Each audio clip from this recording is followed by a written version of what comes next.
रावण पोहे. आजच्या रेसिपीचं नाव मला फारच आवडलं, रावण पोहे. आता हे नाव कसं पडलं कुणास ठाऊक, पण ही रेसिपी सुद्धा माझ्या मते त्रैलोक्य विजेती आहे. चला मग बनवूया अफलातून रावण पोहे, जे एक नाही 10 तोंड गप्प करते. साहित्य सामग्री: 1 वाटी पोहे, 1 वाटी चण्याची डाळ, 1.5 वाटी ओलं खोवलेलं खोबरं, कांदा, 7-8 हिरव्या मिरच्या, कढीपत्ता, कोथिंबीर, मीठ, लिंबू, साखर, तेल आणि फोडणीचं साहित्य. चला सुरू करूया. आधी चण्याची डाळ भिजवून घेऊया. आपल्याला चण्याची डाळ 2 तास भिजत ठेवायची. थोडंसं प्री प्लॅनिंग आहे. 2 तासानंतर आपण एका कढईत तेल तापवूया. कडक तापल्यानंतर डाळ पाण्यातून काढून निथळून तापत्या तेलात टाकूया. जरा सांभाळून, पाणी तडतडून उडू शकतं.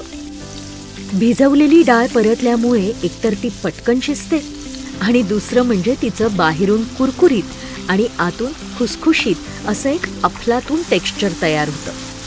थोड्या वेळानं ही झाकूया आणि पूर्णपणे शिजू देऊया. तोपर्यंत मिरच्या वाटून घेऊ. स्वयंपाकघरात तुम्ही वेळेच्या नियोजनाबद्दल जितकं शिकता तितकं इतर कुठेच नाही. मिरच्या मस्त कुटून घेऊया. मधूनच एकदा डाळ हलवूया. आता कांदा चिरायला घेऊया. छान बारीक चिरूया.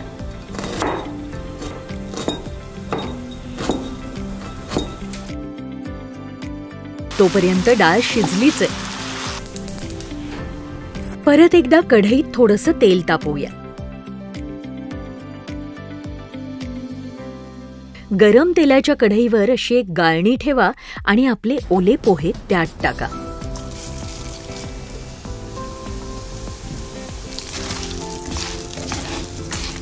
हे पोहे असे मस्त खरपूस तळून किंवा भाजून घेऊया.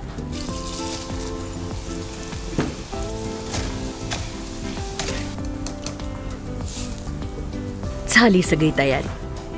आता एक मोठा बाउल किंवा परात घ्या. आधी टाकूया परतलेली डाळ, मग बारीक चिरलेला कांदा, खोवलेला नारळ, मिरची, चवीनुसार मीठ, थोडी साखर आणि कोथिंबीर. आता हे सगळे पदार्थ छान मिक्स करून घेऊया.